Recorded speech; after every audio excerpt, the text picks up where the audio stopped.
The Boston Bruins have made multiple moves with more on the way as this roster is now getting cut down and more players starting to get revealed as to who can make this team and who will not. We're going to be breaking that down, going over as well the latest update on Casey Mittelstadt and where a trade currently stands as we have a brand new update on that as well. Ladies and gentlemen, we have a lot to break down here today in this video. Before we do jump into it though, I just want to give you one heads up, and this hit the sub button if you haven't already, and I appreciate all your guys' support throughout this offseason so far, and now we're getting so close to NHL hockey that we have a lot of news coming. You won't want to miss it. We're going to have it all right here for you, but we need to get straight into this one. Let's go right into our first screenshot. Now, and from Connor Ryan, of course, we do have a few roster moves. The roster's getting cut down now throughout training camp and preseason. And really, taking a look at this right now, there is not too much we didn't expect. However, there are a few things now of what's coming next, which is the big thing. But the Bruins made their first training camp cuts. Joey Abate, Luke Haviland, Tyler Cheveldayoff, Jackson Edward. I'm not even going to actually read the rest of these. You can pause and look here. And nobody really was a surprise here, like I mentioned. But there are a few that we're going to have to keep a very close eye on, as they will have a great opportunity to rejoin this team at some point here in this season. And really, Loki Johansson, Ty Gallagher, mainly the two that I think really stand out to me right now. Simon Zajac will also report to Providence after having a great year in Czechia last year. Excited to see him go down to Providence and really get underway with his more so pro North American League development. But looking at this list right now, like I said, nobody that we really kind of were shocked by at this point. But a lot of these players right now really were up here to surprise and maybe have an opportunity to make this team, but are now going to go down and really lead this Providence team to go for a Calder Cup. With much development coming over this period of time, it's going to be a good decision to send these guys down, give them that little extra bit of extra bit of professional hockey down there. But moving on as well, kind of going to another list here, and this one's a more expanded list, and anybody crossed out was sent down. But you see right now, the people in red and at the bottom there, they do not require waivers for AHL assignments. So this is a big thing going into it with this upcoming season with a lot of players that the Bruins have going to be making this team, a lot of younger players trying to make this team, and the good part about that is that a lot of them do not have to go through waivers. So you may see a guy like Dan Zochmela, someone that we've been speaking about quite a bit here on the channel, may make the team, may be a very good shot to make the team and may actually get sent down to the AHL. A lot of people may be surprised by that. But with the availability of not having to go through waivers, it makes things a lot easier for the Bruins to have him go down the AHL, for instance, and, of course, this is just a kind of an idea behind it. This doesn't necessarily mean that Dan Zochmelis will go down the AHL or will not make the NHL team. There's still lots of opportunity for him to do that, but it would just give the Bruins that extra bit of security in having the ability to have him down there, bring him up whenever he is ready with that waiver system going to be, not affecting him. Now, you go and take a look at a guy, just say, like Marat Huznatinov, someone who is going to be on the lower part of this team, whether it is the bottom six or the bottom line. You're not going to send him down to the AHL due to his waiver priority.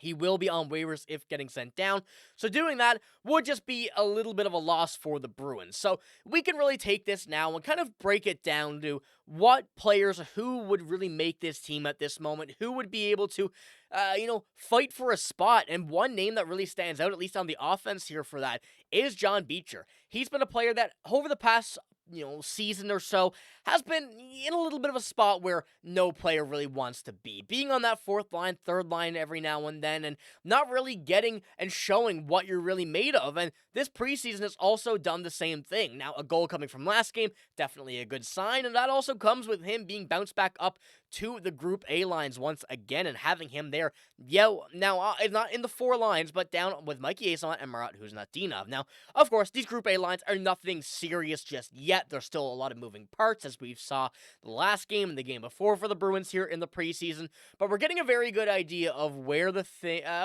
things currently stand for the Bruins on what the roster may look like. And as I mentioned, you don't really see any of these players here that are in the red that aren't going to make a team. Fraser Minton, Matt Poitras, those guys really, have that opportunity now to be on this NHL roster and start out here more so than some of the other ones. They already have that professional experience, which the Bruins are looking for, and they have the ability now to play at the NHL level. But when you go take a look at it, Dan Millis, Riley Durant, Dalton Bancroft, John Farinacci, just Fabian Lys, I'll just name a few. They all are really here at that point now where they will likely start the year in the AHL with the opportunity to move up to the NHL just because waivers are much better. But once again, when you kind of go look at Group A, and of course Group B still has a few of these other names on it, like, some of the players not listed here, Riley Tufte, Jeffrey Veal, Alex Steves, to name a few. Those are players on Group B at this very moment, and going to be having the opportunity to make Group A. And, one game from John Beecher, getting a goal, having that big bounce back from him, getting him up to Group A. And I think that's what a lot of these players who are, under the names here that are not with red, certainly are trying to do, get up to Group A and have that kind of final chance. And unfortunately, more cuts are going to come. That's just the way it works here in the NHL. But at this point right now, we know that there's going to be some things the Bruins are really keeping an eye on and how things are going to come out and work down to this. It's going to be interesting.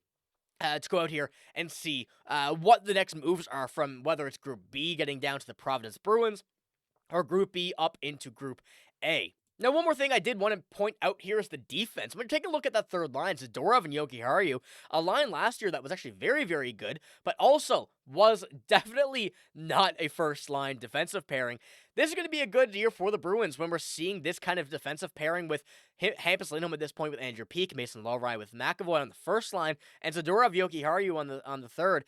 Things are looking very good on this instance with, of course, Jordan Harris and Frederick Brunette there on that fourth pairing, which will likely be, having some other options of kind of being this, seventh and eighth defenseman there. And, of course, there are a few players that can fight for that spot, but we kind of got an idea now of how the defense may look. So I want to know what you guys think about this here, but when we're taking a look at this as well, one name that sticks out really much, or very much, is Casey Mittelstadt. The second line there with Pavel Zacha and Victor Arvidsson. Still in the midst of trade rumors as well as Pavel Zacha, and we do have a latest update regarding Casey Mittelstadt and where things currently stand on these rumors. And this comes from Frank Seravalli. They're in wait-and-see mode to see how that works out. Can he put the pieces back together? And that comes from Canucks Central on September 22nd. Now, this came out, about a week ago, but we're only starting to see it now emerge on kind of these third-party Twitter accounts like NHL Rumor Report, who obviously brings out every single bit of news that you could possibly look for. Very good account. And having this come out now spread a lot more than what we did originally see on Canucks Central. So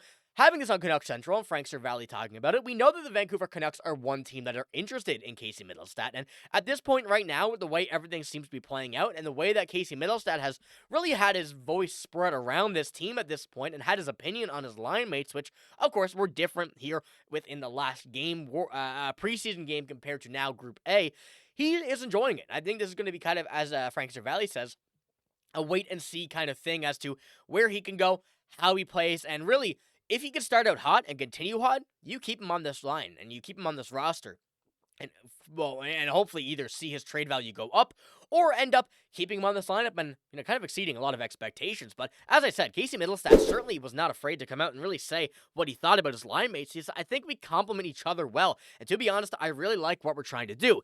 It's just a little different than what I've played in terms of a little bit more man-on-man versus what we're doing last year in the D zone. And especially coming into this right now and taking a look at where things were going back to that, Casey Mittelstadt was with Matt Poitras and Tanner Jeannot on that third line. And when you see Matej Blumel, Victor Arvidsson, and Pavel Zacha on the second, this is still something that we're going to be seeing in the preseason. We're going to see how this kind of evolves to become a possibility of how this will work, whether or not we're going to have Zacha and Mittelstadt actually in the middle, Zacha or Mittelstadt on the left wing on the second line like we saw last year, and whether Arvidsson will be on the left or right side, and how Matej Blumel really turns out. And this is a good thing about the preseason right now. We still have a lot of time to see how things do break down, and this is not going to be just about Casey Mittelstadt. It's not going to be just about Pavel Zacha. You're also going to have the guy like Matej Blumel in here, seeing how he can play on a second line compared to a third line, compared to with, Victor Arvidsson or Pavel Zacha. And even though it is a bit of a shortened preseason, you're getting a good opportunity here to kind of go about it and work out every kind of kink that this Bruins team is in right now with Casey Mittelstadt and give him every sort of opportunity. So although the Canucks are here and interested right now and have been since the summer, if we can get Casey Mittelstadt hot, that trade value will go up if they do end up wanting to trade him to ultimately move some of these younger players in to the roster. And like I said here, a lot of these guys in red will likely, at least some point this year, have a game or more, or, a big tenure here in the NHL. So if they find something like that they want to move Casey Mittelstadt, they want to move someone else here, things work out very, very well at this point right now, and I'm excited to see how it really does play out. But we also do have one more quote here coming from Marco Sturm on Casey Mittelstadt, and he says, with Mittelstadt, the ability to move pucks and find guys, I thought it would be maybe a good pair to move forward. Somebody on Mittelstadt's side needs to have speed. He will find you. That's good on the. He's good. He's that good on the puck, and that's smart. He will find you, but he needs guys to push him along and push him forward. So that's where they have Tanner Jeannot with Matt Poitras there, which I think is still kind of a moving pieces.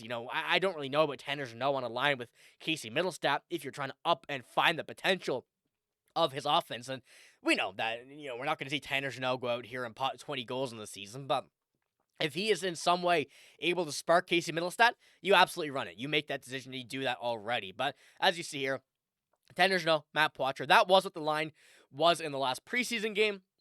And we're still seeing now if this will work out. But like you saw, Group A, definitely interesting here with Zacha, Mittelstadt, and Arvidsson. I think that's some players as well that could really snap on the offense. So I think it's just a matter of seeing where things do end up going. And of course, as we see, Casey Mittelstadt has been someone with 59 points in 22-23. If he can get back to that, that is more than suffice for me, at least on a second or third pairing on this Bruins team. So, ladies and gentlemen, let me know what you think about today's video. We have a lot of news coming with all this kind of stuff. The moves being made, as well as Casey Mittelstadt, Pavel Zacha. They're still in talks of trade rumors and whatnot, but it does seem like more and more as we get closer to the beginning of the season, it's going to be a waiting game for those guys, but we're still not going to stop seeing these reports. We're still not going to stop seeing some of these roster moves being made, and I'm going to have it all here on the channel for you guys. If you want to stay up to date with your Bruins news, be sure to hit the sub button. But like I said, that's all I got here on this one. If you did enjoy, give it a like, hit the sub button as well. I'm signing out, though. Thank you for watching. Hope you have a great day. See you later.